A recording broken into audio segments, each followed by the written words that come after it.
سب سے پہلے آپ اس بندے کی ویڈیو کو دیکھیں۔ سوات میں جو واقعہ پیش آیا افسوسناک ہے، دردناک ہے۔ اس کے اوپر جتنا ماتم کیا جائے، جتنا دکھ کیا جائے، جتنا افسوس، جتنے آنسو بہائے جائیں کم ہے۔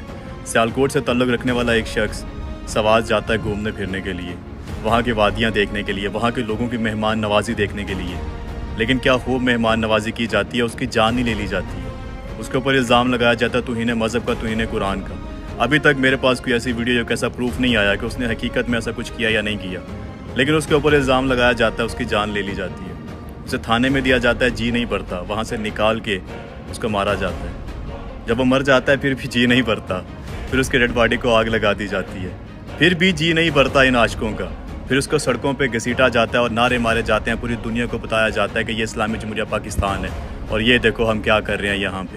یہ پاکستان میں پہلا واقعہ نہیں ہوا، پہلے بھی کئی واقعات ایسے ہو چکے ہیں۔ یونیورسٹی میں ایک لڑکے کی جان گئی تھی، جانتے ہیں آپ، جو چیخ کے بتا رہا تھا کہ میں نے کچھ نہیں کیا، وہ کلمہ پڑھتا رہا مرتے دم تک، لیکن اگلوں نے کہا نہیں تیری فیس بک پوسٹ ہم نے دیکھی تھی، تو نے کیا تھا، مار دیا تھا۔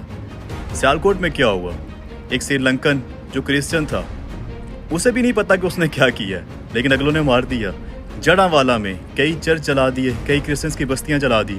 یہ سب کچھ ہمارے اسلامی جمہوریہ پاکستان میں ہو رہا ہے، ہم لوگ کر رہے ہیں، ہم دنیا کو بتا رہے ہیں کہ یہ ہے ہم، یہ ہے ہمارا اصل چہرہ۔ پھر جب وہ ہمیں کہتے ہیں کہ ہم انتہا پسند ہے تو ہمیں آگ لگ جاتی ہے۔ دنیا کہاں سے کہاں پہنچ گئی ہے، ٹیکنالوجی نے اتنی ترقی کر لی ہے۔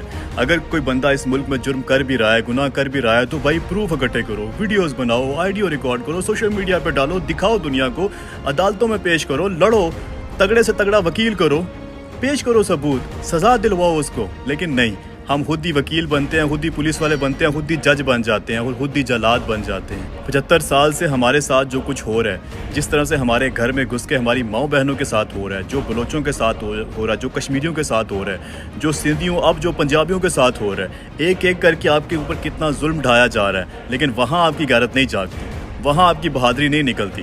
لیکن جہاں پہ کوئی ماڑا نظر آتا ہے، جہاں پہ کوئی اکیلا نظر آتا ہے، وہاں پہ ہم بہادر ہو جاتے ہیں، وہاں پہ ہم طوفان بن جاتے ہیں۔ حال یہ ہو چکا ہوا کہ کوئی سمجھ نہیں آتی، کون کس کو کافر کہہ کے کب مار دے، کوئی پتہ نہیں چلتا۔ خدا کا خوف کریں اور چھوڑ دے جانے اس انتہا پسندی کی، ایک عام سے مسلمان بن جائیں، یہی کافی ہے۔ آپ نے اس بندے کی ویڈیو کو دیکھ لیا ہوگا، یہ کہہ رہے ہیں کہ آپ لوگوں نے ہمارے سیالکوٹ کا جو بندہ ہے وہ مارا ہے۔ دیکھیں بھائی، میں کوئی بات کرتا ہوں، یہاں پر بات ہم سیالکوٹ کی نہیں کریں گے، یہاں پر بات ہم پنجاب کی پختونخوا کی نہیں کریں گے، یہاں پر بات ہم سوات اور مدین کی نہیں کریں گے، یہاں پر بات ہم کریں گے قرآن کی اور قرآن کی گستاخی کی، ٹھیک ہے۔ سب سے پہلی بات تو یہ ہے کہ آپ دیکھیں گے، طارق پٹھان نے ایک ویڈیو کو پوسٹ کیا تھا، میں نے کل اس کو دیکھا تھا، وہ کہہ رہا ہے کہ تقریباً 19ویں صدی میں تقریباً 41 ایسے کیسز ہوئے ہیں جس میں گستاخ رسول اور قرآن کی گستاخی جو ہے وہ ہوئی ہے، اور 20ویں صدی میں تقریباً 2140 کیسز اس طرح سے ہوئے ہیں جس میں گستاخ رسول اور قرآن کی بے عزتی ہوئی ہے، اس پر کوئی ایکشن نہیں لیا گیا۔ دیکھیں بھائی، میری بات سنیں، یہاں پر بات جو ہے قرآن کی ہو رہی ہے، یہاں پر بات مدین کی، سیالکوٹ کی نہیں ہو رہی ہے کہ آپ لوگ بار بار یہ بات دہرا رہے کہ ہم ایسے کریں گے ویسے کریں گے۔ آپ جو بھی کرنا چاہتے ہیں آپ کریں، آپ میں آپ کو منع نہیں کرتا، آپ جو بھی کرنا چاہتے ہیں آپ کریں، آپ نے پٹھان کا زور دیکھا نہیں ہے، ٹھیک ہے۔ آپ کو تو زور کا تو پتہ چل گیا ہوگا کہ رات گئے، تانا پر جو ہے فائرنگ کی، تانا کو آگ لگایا، ملزم کو تانا سے باہر نکلوایا اور پھر اس کو سزائے موت دی، اس کو سارے چوک میں آگ لگوایا اور اس کو سزائے موت دی، ٹھیک ہے۔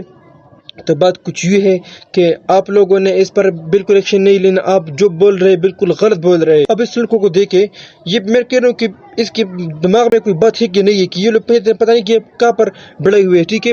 یہ لوگ کہہ رہے کہ یو آر رائٹ برو، اس طرح سے خدا کے لیے کچھ سوچے، کچھ سمجھے، کچھ ایکسپلور کرے دنیا کو۔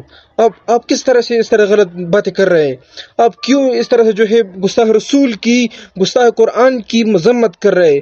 آپ کیوں غلط کام کر رہے ہیں؟ کے لیے اس طرح سے کیسز میں اپنے حق کا ساتھ دینا ہے، آپ نے اس طرح سے کہ آپ نے اپنے لائق کا بندہ ہے، آپ نے اس کا ساتھ دیا، اس طرح سے بالکل نہیں چلے گا۔ قرآن کی گستاخی ہوئی ہے، چاہے وہ پختونخوا کا ہو، چاہے وہ بلوچستان کا ہو، چاہے وہ سندھ کا ہو، چاہے وہ پنجاب کا ہو، چاہے وہ دنیا کے کونے کونے سے ہو، لیکن اس نے جب بھی وہ لوگوں کو ملے، عوام کو ملے، اور خاص طور پر پٹھانوں کو ملے، تو اس کو پٹھان ضرور سزائے موت دیں گے۔ اس کی جو آخری بات ہے، اس کی جو آخری طریقہ ہے، وہ ہے سزائے موت۔ یہ بس ہماری آخری بات ہے، ٹھیک ہے؟ باقی آپ اس کو چھوڑیں، یہ بالکل فضول بکواس کر رہا ہے، ٹھیک ہے؟ باقی ملتے ہیں اسٹوڈیو میں۔